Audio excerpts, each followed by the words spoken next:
morning, but deep down on the inside of you, there is an element of discouragement because of the messy mistake that you made in your life. Now you feel like your whole life is almost over just because you make one bad decision. I dropped by to tell you, don't let one messy mistake cause you to miss out on your blessing.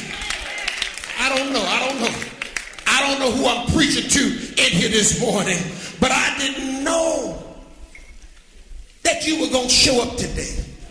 I don't even know your name, but right now God knew you were going to show up, and hopefully I'm in your Kool-Aid with the right flavor. And there's somebody here, perhaps you feel like your life is a failure because of one messy decision. You feel like your life can never be what it was intended to be because you made one messy choice. You dropped out of school, or maybe you got pregnant before you were married. You decided to smoke some crack one day, and that has touched your life in a way where you've never really overcome it. You were messing with the blunts one day, and you didn't know it was laced with crack, and now you are overcoming the effects of being a crackhead. And now you are deciding that since you had to deal with all those things in your life because you made one messy decision that caused you to make a mistake, as a result of that, you thought your life was over. But I dropped by to tell you that the devil is a liar, because God touched you, and now you in church on Sunday morning in your right mind. But that one messy situation keeps playing in the back of your mind. And as a result of that one messy incident, you saved, but you are discouraged. You saved, but you are depressed. But I want to tell somebody this morning that Judah's messy decision made him miss some blessings. But what he missed, you can discover. Your life does not have to be over just because you made one messy decision.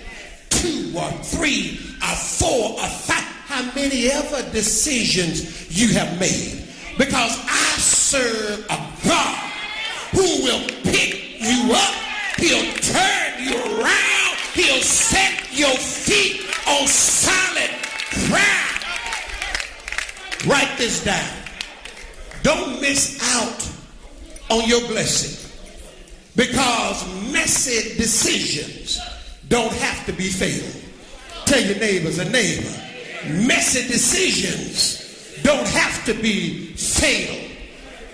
See, church folk don't know when to shout, because a whole lot of us have made some messy decisions that had some fallouts. As a matter of fact, when you pinch yourself right now. Did you feel that?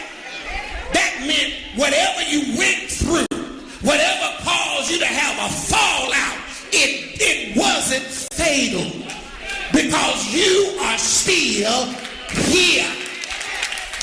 And I wonder, is there anybody in here besides me who's had some messy decisions that had some major repercussions in your life?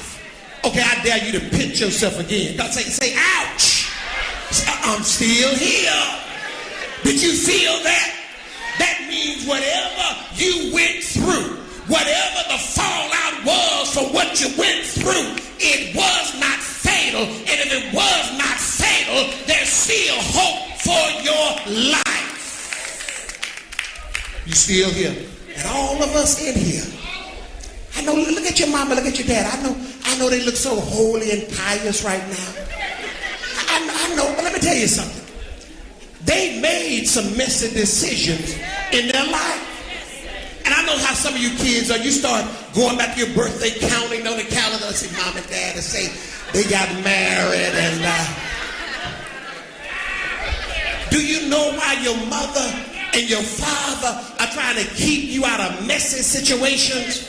Because they know what messy situations look like because they have been in some messes, they have caused some messes, and they're trying to keep you from going through the mess that they went through. And aren't you glad this morning that your life cannot be summed up by the messy decisions you have made in your life? Aren't you glad this morning that even when you made a messy decision, that was not the end of your life? It is never the end. And if Judas had hung around, he would have discovered that a few more disciples made some bad decisions also. Didn't Thomas doubt the Lord, but he didn't kill himself? Didn't Peter deny the Lord, but he didn't kill himself? Didn't the other 8 disciples, they deserted the Lord, but they didn't kill themselves? One messy decision does not have to be the end of your life.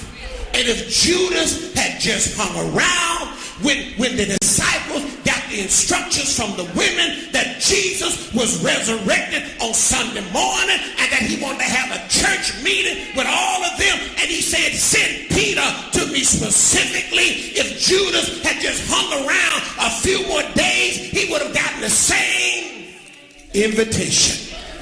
But he allowed one messy decision to destroy his whole life. Write this down. Let me move on. I'm working. I'm trying to get y'all there. Here's the second thing. Don't miss out on your blessing, because who you are can't be changed by what you did. Church folks still don't know when to shout. Who I am can't be changed by a messy decision that I made. Talk to yourself. Say, self, I'm still who God intends for me to be before I messed up. Watch this. Can I really tell you what messed Judas up? Let me tell you what really messed Judas up. When Judas saw that they were about to bring Jesus before the court to kill him, what really messed Judas up was he thought he had ruined his relationship with Jesus. But because he killed himself, he missed out on the fact, watch this, that real relationships can be restored. I can't get no help in here. Now, if you've been backslidden, that should have made you shout. If you haven't been to church since last Easter, that should have been your shout.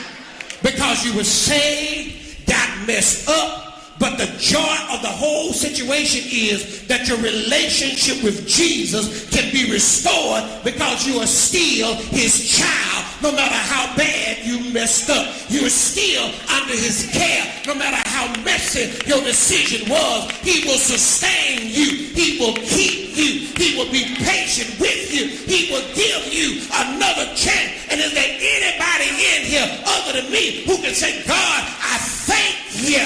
Because even though I messed up, even though I turned my back on you, even though I didn't listen to you when you told me not to go in that direction, I'm just so thankful that you still kept your relationship with me intact. God never turns his back on us. It is we who turn our back on.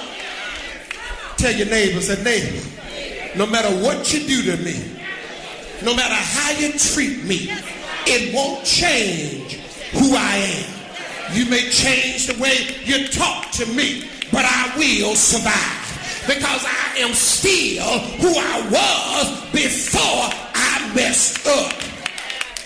All right, I see the street lights. Let me bring this thing home. Let me bring it home. Here's the last part. Don't miss out on the fact that the Lord can take your mess and turn it into a miracle. Okay. I said he will take your mess And he'll use your mess as the launching pad to produce a miracle. He will take the mess you make and use your mess to make a miracle out of the mess you made. I did not say he will give you a miracle instead of a mess, because that's not as good of a testimony of him making a miracle out of your mess. Watch me now. All you got to do is read the Gospels, and you will discover that all the way back to the Lord's Supper, Jesus already knew what the deal was. In the Garden of Gethsemane, he already knew what the deal was.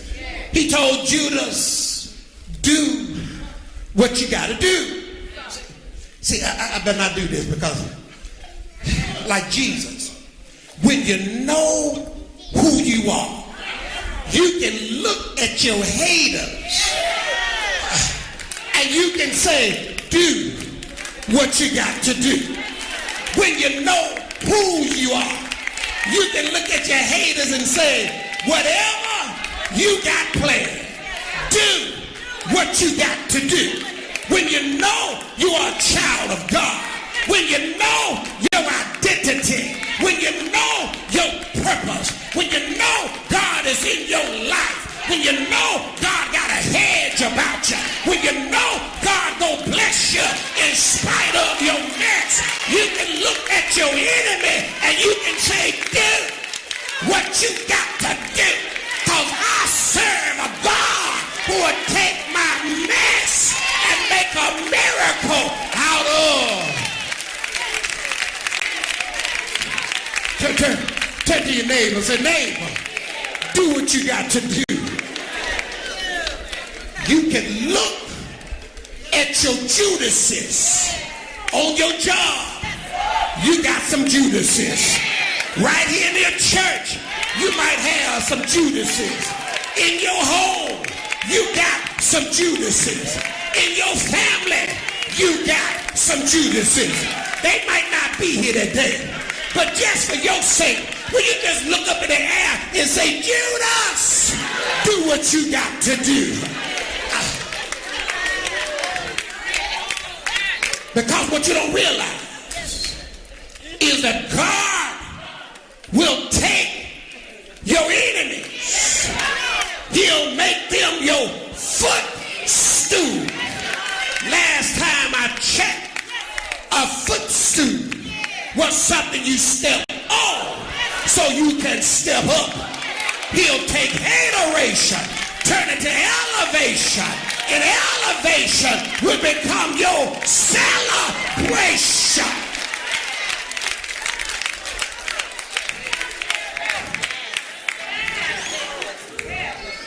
Some of you all need to tell that Judas boss who tried to hold you down, do what you gotta do. Somebody ought to tell those Judas co-workers who you gotta look in their face on Monday, who got upset because you got the promotion and they thought they were more qualified. You ought to just look at them and tell them, do what you got to do. Look at those devils that come by your house, hug you, but they got a knife stabbing you in the back. You ought to just look up and tell them, do what you got to do, because my God will take care of my haters, and he'll make celebration out of hateration. He'll make your enemies watch the miracle happen right there in their face, because he'll prepare a table for me in the presence of my enemies. And we won't eat until everybody shows up. Okay, watch it. I'm going somewhere. So Jesus gets up from the table. He says, Judas,